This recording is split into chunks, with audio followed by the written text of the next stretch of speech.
성도 여러분 안녕하십니까? 여러분 모두를 사랑합니다. 감사합니다. 우리 찬양대 여러분 진심으로 감사합니다. 지난주에 이렇게 앞으로 이렇게 좀 나오시면 좋겠다 부탁을 드렸는데 다 이렇게 앞으로 나와 주셔서 정말 감사합니다.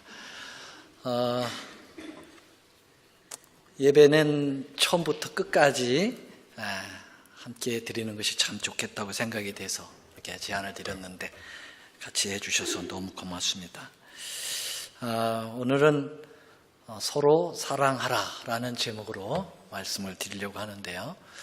지금 파워포인트가 잠깐 죽었습니다. 오늘 그 본문 성경절이 조금 앞절이 좀 나왔고 뒷절을 좀 못 읽으셔서 다시 좀 읽어야 될 텐데요. 오늘 화면이 지금 정지되어 있어서 성경을 좀 함께 좀 찾으시면 좋겠습니다. 오늘은 성경을 직접 찾으시면서 함께 말씀을 나눴으면 참 좋겠습니다. 요한일서 4장 7절로 11절의 말씀인데요. 4장 7절로 11절에 있는 말씀입니다. 좀 길다. 오늘 좀 길기 때문에 교창으로 좀 읽었으면 좋겠습니다. 교독을 좀 하겠습니다.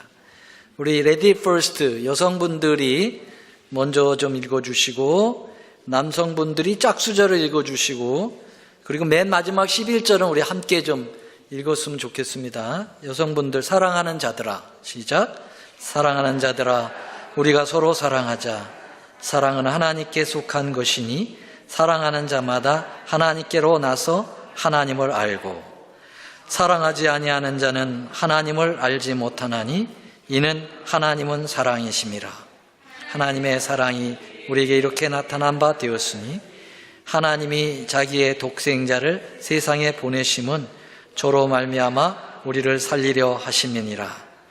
사랑은 여기 있으니 우리가 하나님을 사랑한 것이 아니요 오직 하나님이 우리를 사랑하사 우리의 죄를 위하여 화목제로 그 아들을 보내셨습니다. 같이 읽겠습니다. 사랑하는 자들아 하나님이 이같이 우리를 사랑하셨은즉 우리도 서로 사랑하는 것이 마땅하도다. 여러분 사도 요한을 우리는 사랑의 사도라 이렇게 부르고 있습니다.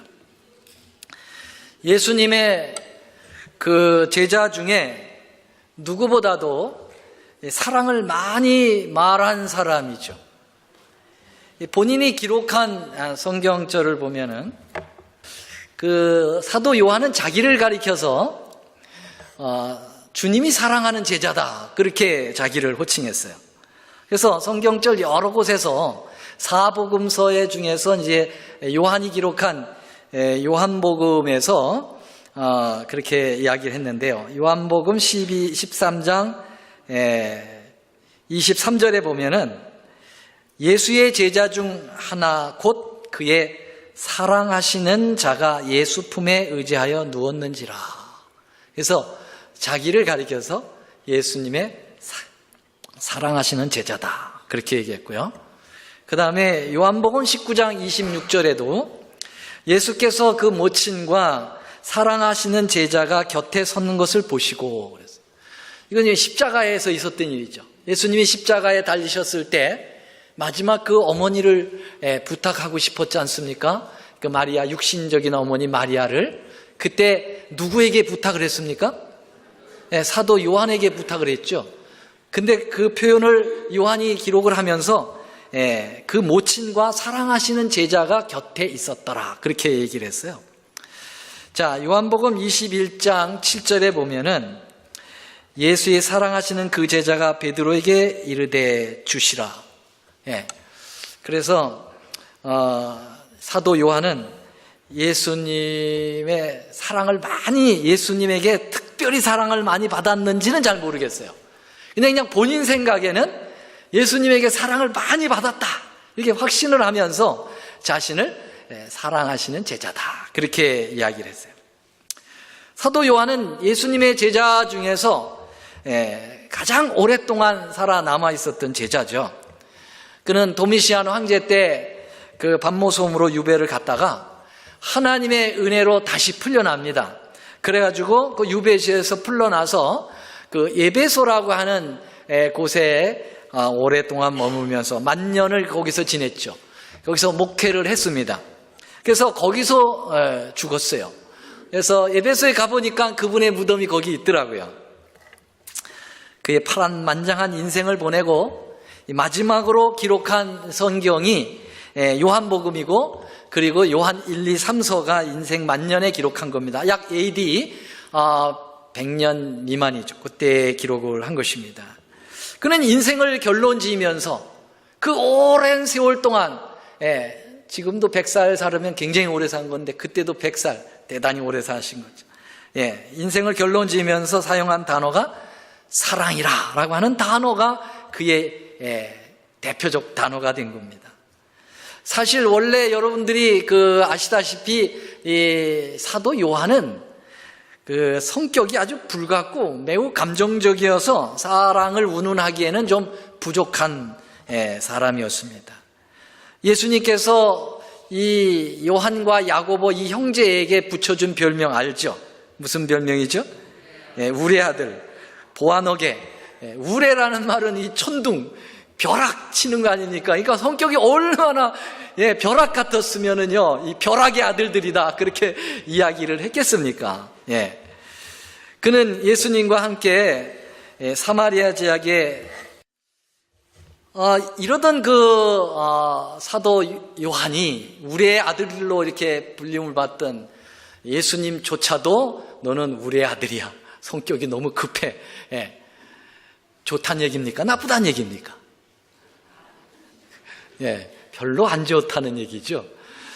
한 번은 사마리아 지역을 지나면서 예수님과 함께 복음을 전하고 있었지 않습니까? 선교 활동을 하고 있었는데 예수님이 열심히 그 구세주께서 오셔가지고 열심히 전도를 했는데 사마리아 사람들이 도통 반응이 시원찮아요. 예수님 영접하는 사람이 없는 거예요. 그럴 때 여러분들이 어떤 생각이 들어요? 열심히 막 그냥 입을 침을 튀가면서 복음을 전했는데 아주 쌩쌩하게 하고 또 특별히 우성 같은 데서 이거 전달하다 보면은 좀 받아주면 좀 어때?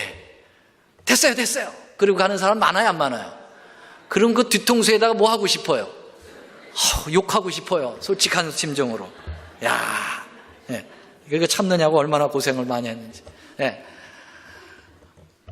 근데 이 사마리아 지역에서 그 요한이 뭐라고 그랬어요? 예수님, 이 사마리아 이놈들 이거 뭐 욕은 안 했지만요, 이렇게 썼어요. 뭐라고 얘기를 했냐면은, 우리가 불을 명해서 하늘로 쫓아내려서 저희를 멸하라고 할까요? 오늘날로 말하면, 좀 속된 말로 말하면, 주님, 하늘로부터 불을 내려서 저놈들 다 세려버립시다. 이렇게 표현을 한 것이죠. 다 죽여버립시다. 얼마나 성격이 불같고, 성격이 더러운지, 참. 그러던 사람이 자기 사랑이라고 그렇게 얘기해요. 예수님이 자기를 많이 사랑했고, 나도 예수님 많이 사랑하고, 그리고 말끝마다 사랑 얘기해요. 우리가 지금 요한일서를 계속 지금 요한일서 공부하고 있는데 사랑 얘기를 얼마나 많이 합니까? 오늘도 사랑 얘기로 넘쳐 있습니다. 이게 다 요한의 입을 통해서 하나님께서 하신 거예요. 자, 사도 요한이 어떻게 이런 사랑의 사도가 되었을까? 그 이유를 제가 면밀히 좀 살펴봤어요. 어떤 비결이 있었길래 그렇게 불같았던 성격을 이 사람이 사랑의 사도로 바꿨느냐 이거예요. 근데 아무리 살펴봐도 뭐 특별한 비결은 없어요. 단순한 행동이 그렇게 만들었어요. 그게 뭐냐면은 언제든지 그는 예수님 가장 가깝게 자기를 두었다는 것입니다. 이게 그의 비결이에요. 여기 보세요. 요한복음 13장 23절. 그 사랑하시는 자, 요한이죠? 어디 품에 의지했다고 그랬어요? 예수님 품에 의지했다 그랬어요. 무슨 애인도 아닌데 품에 안겨요. 자식도 아닌데 품에 안겨요. 다 큰 사람이 품에 안겨요. 예수님이 딱 자리하면은 그런 소리가 있죠. 한쪽으로는 사도 요한이 딱 붙고 한쪽으로는 누가 붙었다고요? 유다가 붙었다고 그랬어요. 그래서 예수님 그 자리에 제자들이 서로 자리 다툼 하는데 그 양쪽 옆에는 꼭 두 사람이 이렇게 붙어 앉았다. 뭐 물론 다른 사람들도 했겠지만은 그 사람들의 열정이 더 넘쳤다는 거지요. 물론 사도 요한이 앉았던 그러한 그 마음과 유다가 그 곁에 앉았던 마음은 좀 다릅니다만, 여기 요한복음 19장 26절에도 보면은 예수께서 그 모친과 사랑하시는 제자가 곁에 섰는 것을 보시고, 여러분 십자가에서 볼 수 있었던 유일한 제자는 누구였습니까? 요한입니다. 그 마태복음 26장 56절에 보면 다 줄을 버리고 도망갔다고 하는 표현이 나오거든요. 그런데 요한만이 그 십자가 밑에 자리를 지켰어요. 그래서 예수님의 어머니를 맡을 수 있었던 특권도 누리게 된 거죠. 얼마나 요한은 예수님 곁에 붙어 있기를 좋아했는지. 21장 20절, 예수의 사랑하시는 그 제자가 따르는 것을 보니 그는 만찬석에서 예수의 품에 의지하여 주여 주를 파는 자가 누구오리까 묻던 자라. 여기서도 예수 품에 의지하였다라고 베드로가 인식을 했는데요. 저는요, 여기서 보면은 이 요한이 얼마나 예수님을 따라고 다니고 싶었는가를 요한복음 21장 20절에서 좀 보게 되는데요. 지금 요한복음 21장 20절은 어디를 배경으로 하고 지금 이야기가 되고 있습니까? 혹시 아시는 분이요? 성만찬 예식 아닙니다. 어딜까요? 21장, 요한복음 21장은 요한복음이 끝나는 장이거든요. 그러니까 예수님 부활하시고 난 다음에 디베랴 바닷가에 오셨어요. 누구 회복시켜주기 위해서? 베드로 3번 부인한 거 회복시켜주러 하러 특별히 오셨습니다. 그래가지고 이 베드로를 딱 지목해가지고 제자들이 다 모여있는 가운데서 얘기했잖아요. 뭐라 했어요? 야, 베드로야, 네가 나를 이 사람들보다 더 사랑하느냐? 물어봤습니까? 왜 그렇게 질문했습니까? 예수님께서 이 사람들보다 네가 나를 더 사랑하느냐? 왜 그렇게 질문했습니까? 베드로가 호언장담한 게 있었죠. 뭐라 했습니까? 겟세마네 동산 가기 전에 이 사람들 다 버린다 할지라도 나는 버리지 않겠다 그랬어요. 맞죠? 그걸 회복시켜 주시려고 하시는 거예요. 그래서 첫 번째 질문은 그렇게 했고요. 내가 날 사랑하느냐 2번 연속해서 3번 계속 물어보셨는데, 2번째, 3번째는 이 사람들보다 더라는 말을 하지 않았습니다. 내가 나를 사랑하느냐 그렇게 얘기했어요. 자, 그런데 이 3번 내가 나를 사랑하느냐, 내 양을 치라, 내 양을 먹이라 이렇게 하면서 사명을 쫙 주시고 회복을 다 시켰습니다. 시켰고 그 다음에 예수님의 행동이 어떻게 했는지 아십니까? 자리에 일어나셨어요. 일어나셔서 베드로를 데리고 그 제자들 곁을 떠나서 해변을 거니셨어요. 뭐 저는 성경에는 그렇게 정확하게 나오지 않았지만은 아마 제가 상상하기에 예수님께서 베드로 어깨를 탁 잡으시고 둘이 걸으셨던 것 같아요. 둘만의 시간을 갖고 싶었던 것 같죠. 왜요? 베드로에게 하실 말씀이 있어서 그래요. 너는 말이지, 젊었을 때는 네 마음대로 다니지만 늙을 때는 내 마음대로 하지 못하고 손을 벌릴 거다. 이 말은 뭐예요? 뭐 할 거라는 겁니까? 순교할 거라는 거죠. 십자가에 달려 죽을 거라고 하는 그러한 순교자의 수명, 그 사명을 지금 부여하시기 위해서 특별히 베드로를 데리고 따로 탁 데려가시는 모습을 보게 됩니다. 그 장면이 여기 시대의 소망에 나와 있어요. 예수께서는 베드로와 단둘이 걸으셨으며 이는 그가 베드로에게만 이야기하고 싶은 어떤 일이 있었기 때문이다 그랬어요. 그 어떤 일이냐 보면은 당신이 죽으시기 전에 예수께서는 베드로에게 너의 가는 곳에 내가 지금 따라올 수 없으나 후에는 따라오리라. 사명을 주시고 이제 죽는 얘기를 하시는 거예요. 그런데요, 제가 오늘 하고 싶은 얘기는 이겁니다. 816쪽에 보면은 노란 글씨 한번 같이 읽어볼까요? 시작. 예수님의 곁에서 걷고 있던 베드로는 요한이 따라오는 것을 보았다. 요한이 어디까지 지금 따라오고 있어요? 예수님이 특별한 목적에 의해서 이 11 제자들 놔두고 11 제자는 다 있지 않았었죠? 그때 몇 제자만 있었습니다만은 베드로만 딱 데리고 어깨동무하고 착 가고 있는데 누가 쫓아와?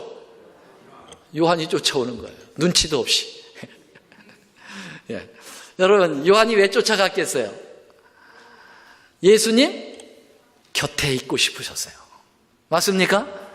예수님을 어떻게든지 떨어뜨리고 싶지 않아요. 그래서 베드로만 데리고 가서 얘기하는데도 그 뒤를 쫓아가면서 예수님하고 좀 지내고 싶었던 거죠. 예. 참 여기서 제가 감동을 받았어요. 야, 요한은 사랑의 사도가 될 수 있었던 비결이 이거구나. 어떻게든지 예수님 곁에 있고 싶었던 그의 심령이었다고 하는 사실을 우리에게 보여주고 있습니다.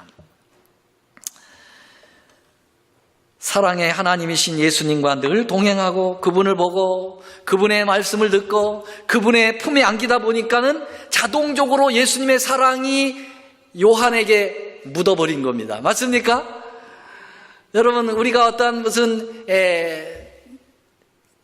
먼지에 묻어있다 이렇게 보면 그런 것을 자꾸 부딪히면 또 그것이 묻지 않습니까? 그런 것처럼 예수님의 그 사랑이 하도 옆에서 비비고 부비고 같이 다니고 예수님 곁에 그냥 졸졸졸 쫓아다니니까 예수님의 사랑이 누구한테 묻어버린 거예요? 요한에게 묻어버린 거예요. 저는 그렇게 믿습니다. 요한은 무엇보다도 십자가 밑에까지 있었던 사람입니다. 십자가 밑에서 그는 무엇을 보았을까요? 그를 맹렬하게 비난하고 조롱하고 십자가에서 내려오라고 거침없이 얘기하는 그들을 향하여, 심지어는 예수님이 손에다가 못질을 한 병정을 향하여 예수님께서 뭐라고 말씀하셨습니까? 하나님, 저들의 죄를 용서해달라고. 저들은 저기들이 하는 일에 대해서 잘 모른다고. 그것을 요한이 직접 목격했고 직접 들었어요. 밑에서.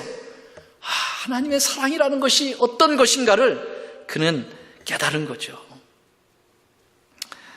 여러분, 사랑이라는 것이 이론이 아니고 추상적인 것이 아니고 실제라고 하는 사실을 그는 십자가에서 죽어가는 예수님을 보면서 그는 처절하게 경험했을 겁니다.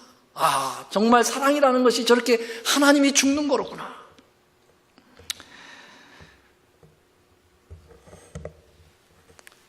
요한에게는 이제는 사랑으로 너무 가득 차가지고 사랑으로 출렁대요.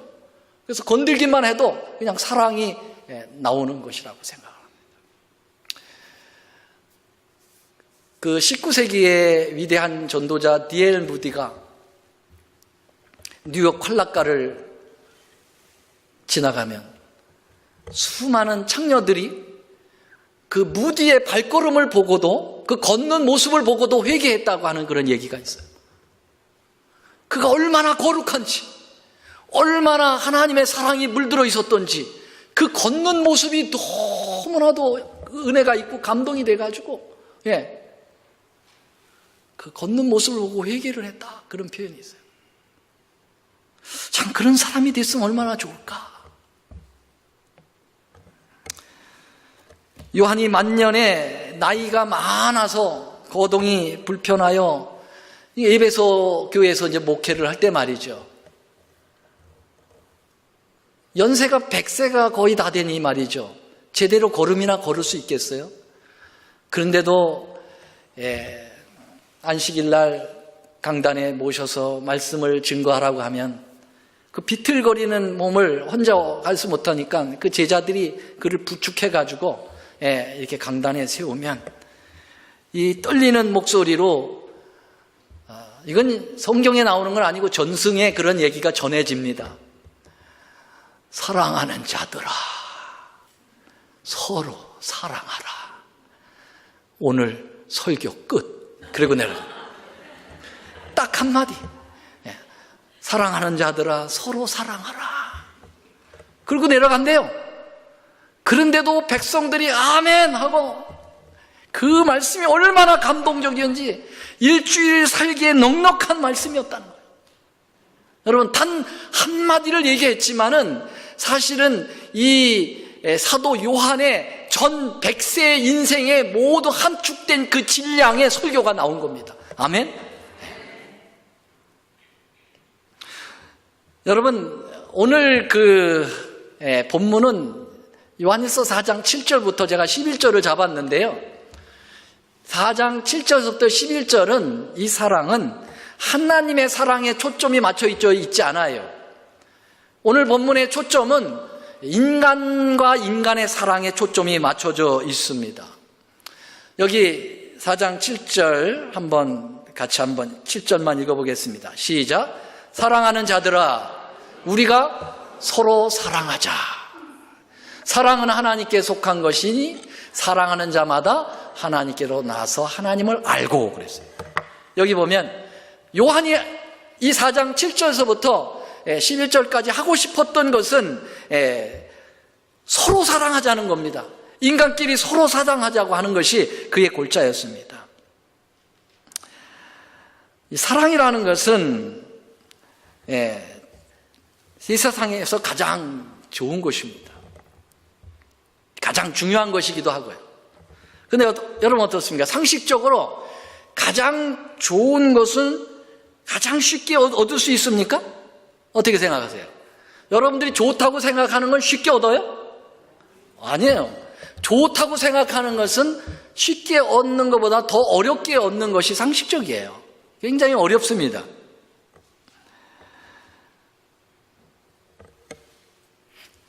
그래서 가장 좋은 그 사랑을 하기란 어쩌면 가장 어려운 일인지 모릅니다. 고린도전서 13장 13절에 보면은 그런즉 믿음, 소망, 사랑 이 세 가지는 항상 있을 것인데 그 중에 뭐라고 그랬어요? 사랑이라고 그랬어요. 사랑이 제일 중요하다. 그렇게 얘기를 했어요. 여러분, 믿음을 얻는 것, 소망을 얻는 것, 사랑을 얻는 것, 믿음을 하는 것, 소망을 바라는 것, 사랑을 하는 것, 이 셋 중에서 뭐 하기가 제일 어렵습니까? 사랑하기가 제일 어려워요. 저는 그렇게 믿습니다. 사랑하기가 제일 어려워요. 여러분, 생각의 차이는 있겠습니다만은 사랑이 있으면은 상대를 믿게 됩니다. 사랑만 있으면 상대를 믿게 돼요. 그리고 사랑이 있으면 소망을 갖게 됩니다. 근데 사랑이 없으면 믿음, 소망 쉽지 않아요. 사랑이 믿음을, 소망을 가질 수 있는 힘을 제공하기 때문에 그렇습니다. 연인 관계를 생각해 보세요. 아주 서로 사랑하는 관계가 있었는데 그 사랑이 식어지면 그 반대, 그 상대편에 대하여 믿음도 떨어집니다. 사랑이 식어지면 만날 소망도 없어요. 차라리 안 봤으면 좋겠어요. 그렇지 않아요? 그렇기 때문에 사랑이라고 하는 것이 이 믿음과 소망을 이끌기 때문에 가장 중요해요. 그래서 이 믿음을 갖는 것, 사랑을 갖는 것보다도 사랑을 갖는 것이, 사랑하는 것이 제일 어렵다고 볼 수가 있는 것입니다. 좀 더 구체적으로 좀 말씀을 드린다고 하면은 헬라어 가운데 사랑이 몇 가지 종류가 있다고 생각하십니까? 어떻게 그렇게 하셨어요? 이제 여러분들이 눈치를 채셨습니다. 항상 저는 답을 여기에다가 얘기를 합니다. 그래서 네 가지인데 첫 번째 여러분들이 잘 아는 대로 에로스 사랑이죠. 이 부부간의 사랑, 남녀간의 사랑이죠. 그 다음에 두 번째 무슨 사랑이요? 필로스, 우정적인 사랑이에요. 세 번째 무슨 사랑?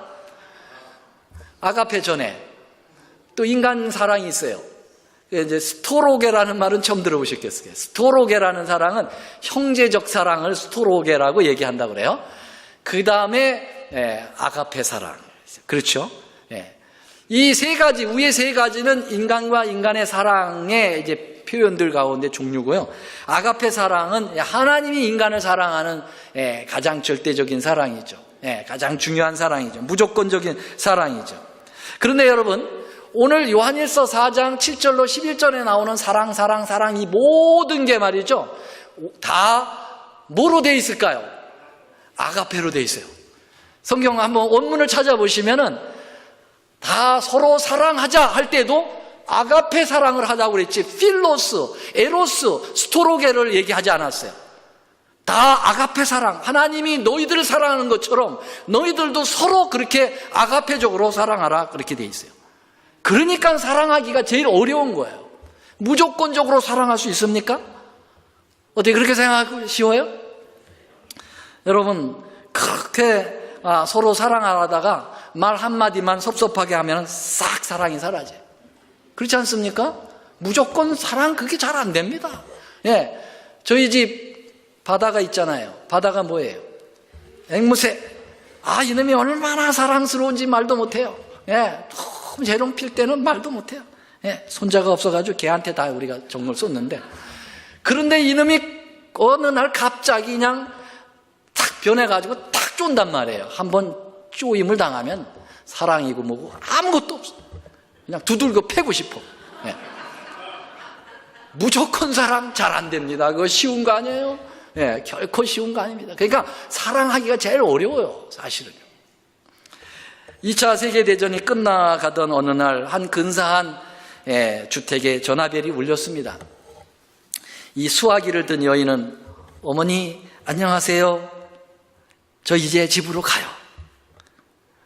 그 목소리는 누구 목소리냐면은 2차 세계대전 해군으로 출전했다가 방공 귀국한 아들의 목소리였어요. 그래, 엄마가 얼마나 떨려요. 어머니는 기뻐서 어쩔 줄 몰랐습니다. 아들이 살아 돌아오는 겁니다. 그 아들은 이어서 말을 했어요. 어머니, 내 전우와 함께 갈 거예요.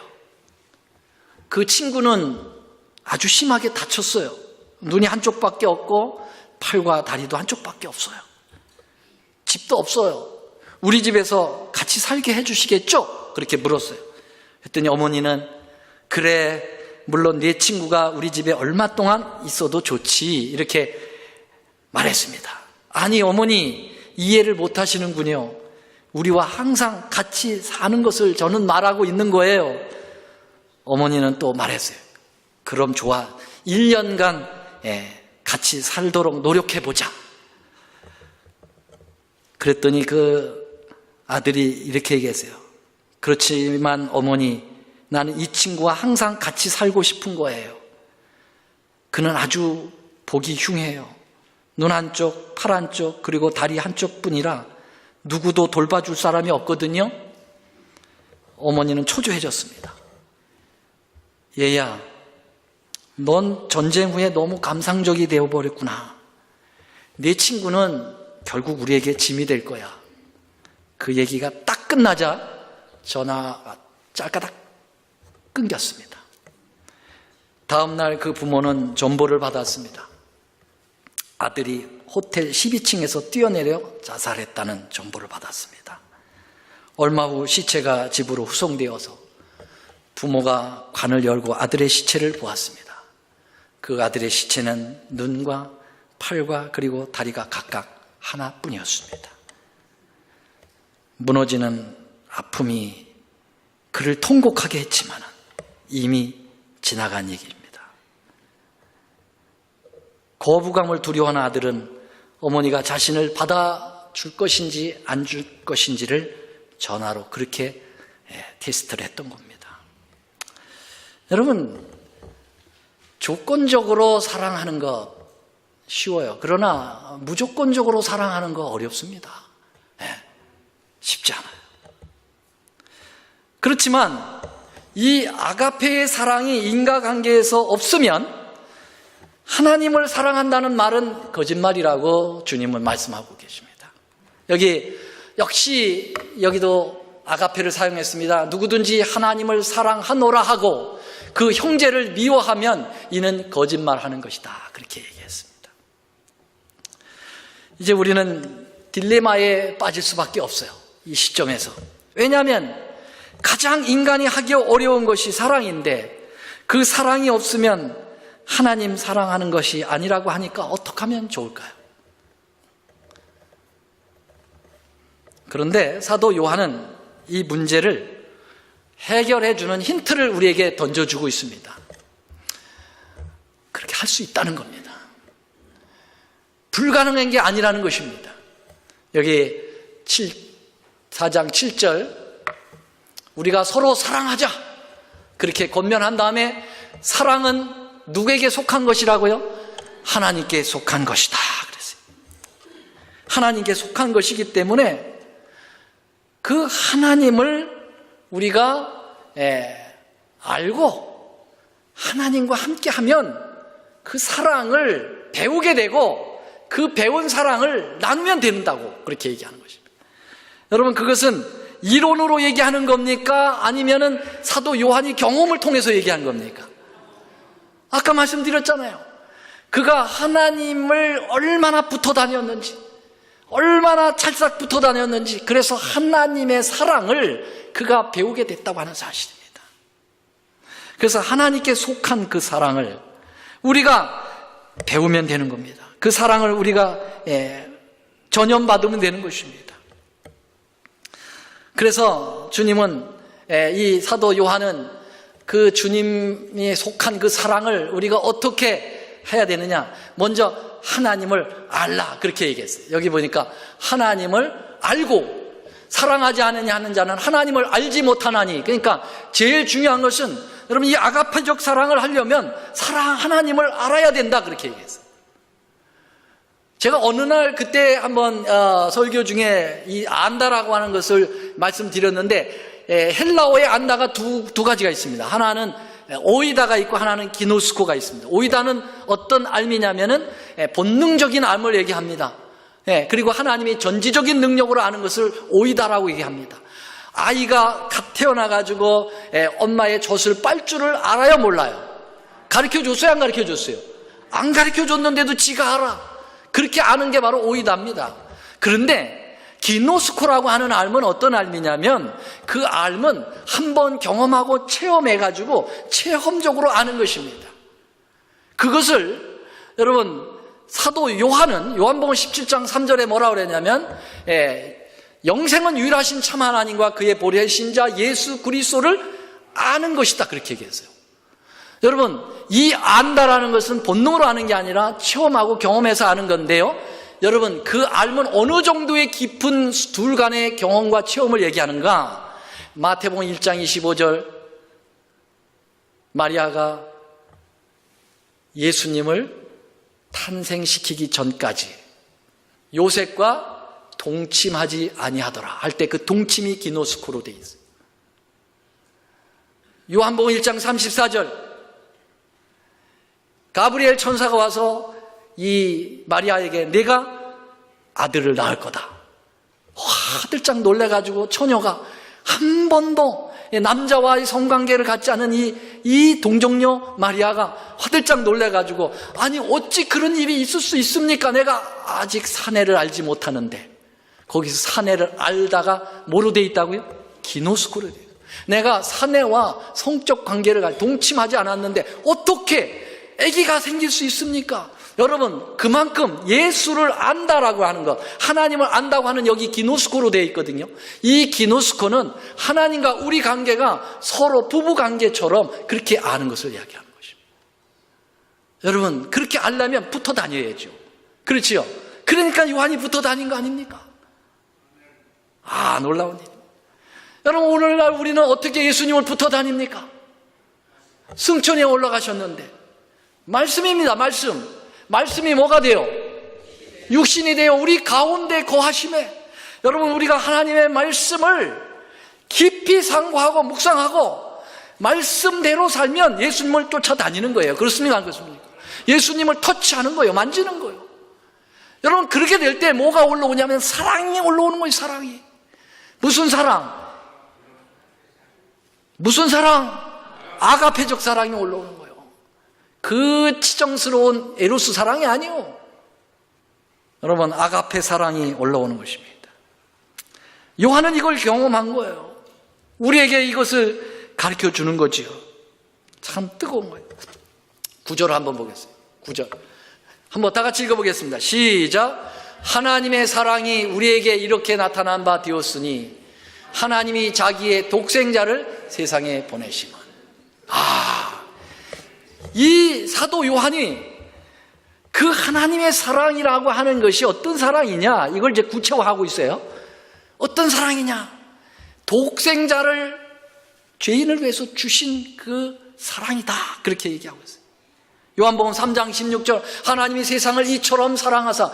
이처럼 사랑하사가 뭐냐? 하나님은 그냥 추상적 사랑을 하시는 분이 아니에요.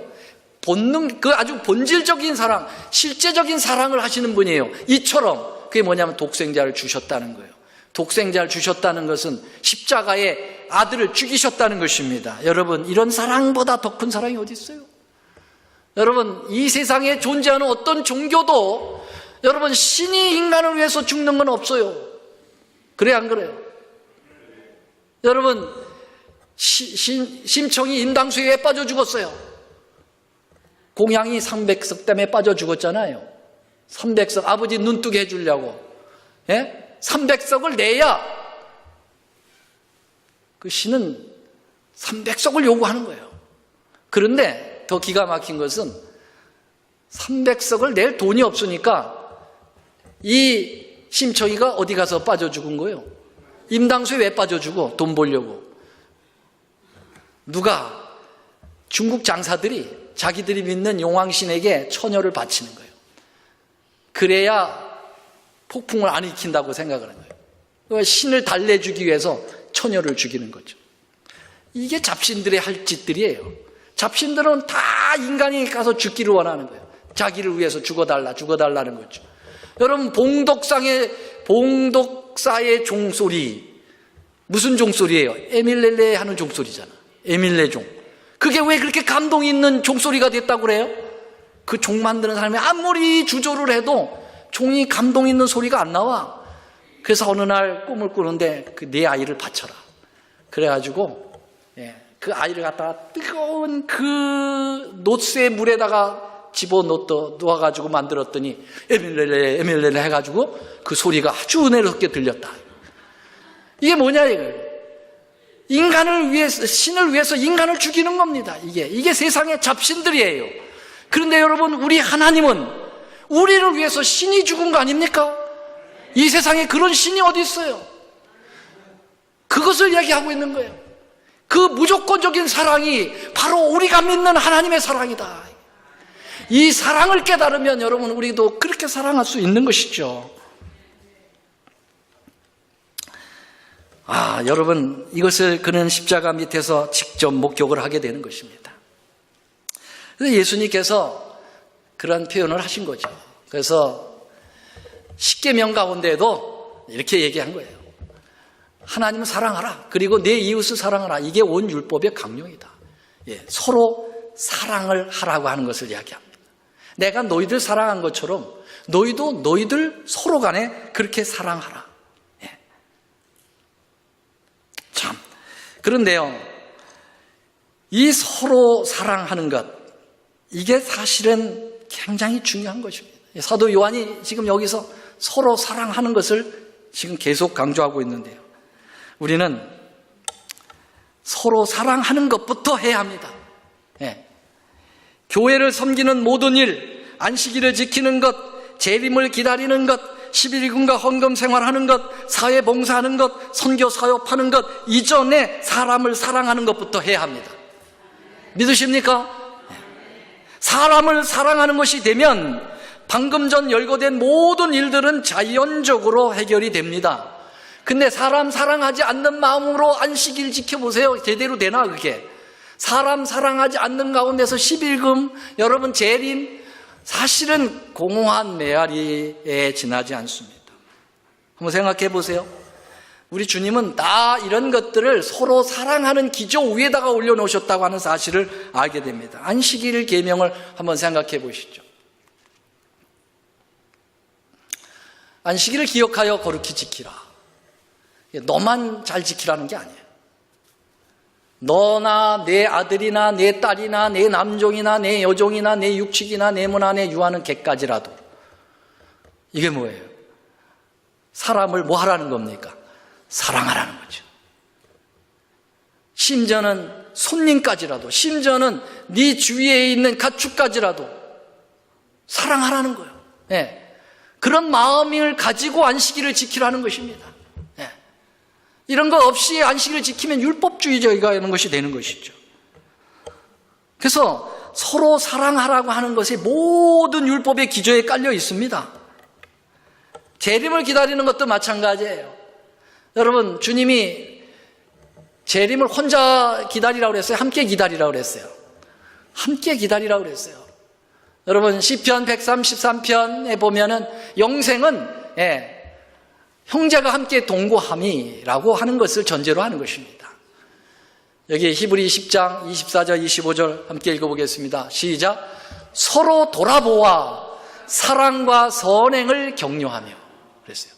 여러분, 서로 돌아보아 사랑과 선행을 격려하면서 모이기를 피하는 어떤 사람들의 습관같이 하지 말고 오직 권하여 무슨 날이 가까울수록 그날이 가까울수록 더욱 그리하자. 그날이 무슨 날입니까?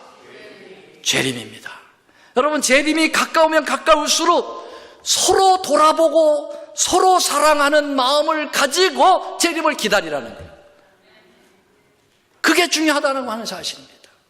그래서 재림 성도는 이기심이 있는 사람이면 안 됩니다. 정말 이타심이 가득 찬 사람만이 재림 성도가 될 수밖에 없는 것이죠. 여러분, 여기 예수님 막 오실 때의 묘사죠. 주께서 호령과 천사장의 소리와 하나님의 나팔로 친히 하늘로 쫓아 강림하시리니 그리스도 안에서 죽은 자들이 먼저 일어나고 그 후에 우리 살아남은 자도 저희와 함께, 우리가 항상 주와 함께 서로 위로하라. 여러분, 우리 서로라는 표현이 얼마나 많이 나옵니까? 재림은 혼자 기다리는 게 아니에요. 서로 사랑하면서 기다리는 거예요. 손에 손을 잡고 가는 것입니다. 아멘. 그렇습니다. 자, 이제 우리는 12금 생활, 헌금 생활도 마찬가지예요. 서로 사랑하면 이것이 더 하나님 앞에 드려지게 됩니다. 11금은 아시는 바대로 목회자의 생활비로 주로 사용되어지고 선교 자금으로 사용되어집니다. 여러분들이 목회자를 사랑하면 11금도 잘 내게 돼 있어요. 또 이후 선교를 사람들에게 하는 그런 마음이 생기면 예, 하나님 앞에 이 헌금을 드려서 이 전도 활동을 빨리 해야 되겠구나. 사람을 사랑하는 마음에서 발생한다고 하는 사실입니다. 우리 교회 사업도 마찬가지입니다.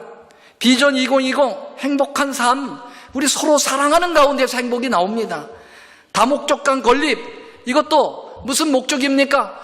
우리 사랑하는 이 2세들 그리고 이 이웃에 있는 사람들에게 제대로 된 복음을 증거하기 위하여 이 터전이 필요하다고 생각합니다. 서로 사랑하는 마음으로 우리 교회가 이 건물을 잘 져가지고 자랑을 하고 싶고 그런 거 없어요. 그거는 아무런 의미가 없습니다. 여러분, 우리가 이웃을 사랑하고 내 자녀들을 사랑하고 하는 사랑의 마음의 발로가 여러분 다목적간 건립의 목적이 되어 것으로 믿습니다. 여러분, 내일 뭐가 있습니까? 야드 세일, 거라지 세일이 있습니다. 이거 뭐 하는 것입니까? 이게 돈 벌어가지고 뭐 하겠다는 겁니까? 이웃에게 나누겠다는 거 아닙니까? 그렇지 않습니까? 그러므로 여러분, 서로 사랑하기 위한 자금을 마련하는 것입니다. 서로 음식을 나누어 먹고 함께 자고 함께 즐기고 함께 마음을 같이 하는 이 아름다운 표현이 내일 이 야드 세일에서 벌어지게 될 거예요. 사랑 나누기의 터전이 될 것입니다. 여러분, 이런 때는 놀러 가는 것보다 우선적으로 오셔야 됩니다. 아멘. 안 나오시는 분은 제가 한번 보도록 하겠습니다. 다 나오세요. 나오셔서 함께 어울려서 사랑을 나누고 그러다 보면 돈이 생기고 그 돈 가지고 또 나눠주고 얼마나 행복하고 좋은 것입니다. 아름다운 사랑의 그 놀라운 서로 사랑하자라고 하는 요한의 이 권면이 우리에게 펼쳐지게 되는 것입니다. 주님은 매우 가까이 이 땅에 오시고 계십니다. 믿으십니까? 오늘 가정 공부 배우셨지요? 주님은 매우 가까이 이곳에 오십니다. 그러므로 주님의 오심이 가까울수록 서로 사랑하시게 되기를 간절히 바랍니다. 사랑의 하나님, 은혜를 감사합니다. 저희들에게 사랑을 가르쳐 주셔서 고맙습니다. 오늘 말씀처럼 사도 요한은 그렇게 예수님을 밀착하여 따라다닌 덕에 사랑을 묻혔습니다. 그리고 그 사랑에 묻은 향기를 사람들에게 나누었습니다. 우리도 그렇게 되게 하여 주옵소서. 이 세상은 사랑에 갈급해 있습니다. 사랑이 넘치는 것 같지만 제대로 된 사랑 없습니다. 예수님 사랑만이 제대로 된 사랑이오니 오 주님, 우리 사랑의 화신이 되게 하여 주옵소서.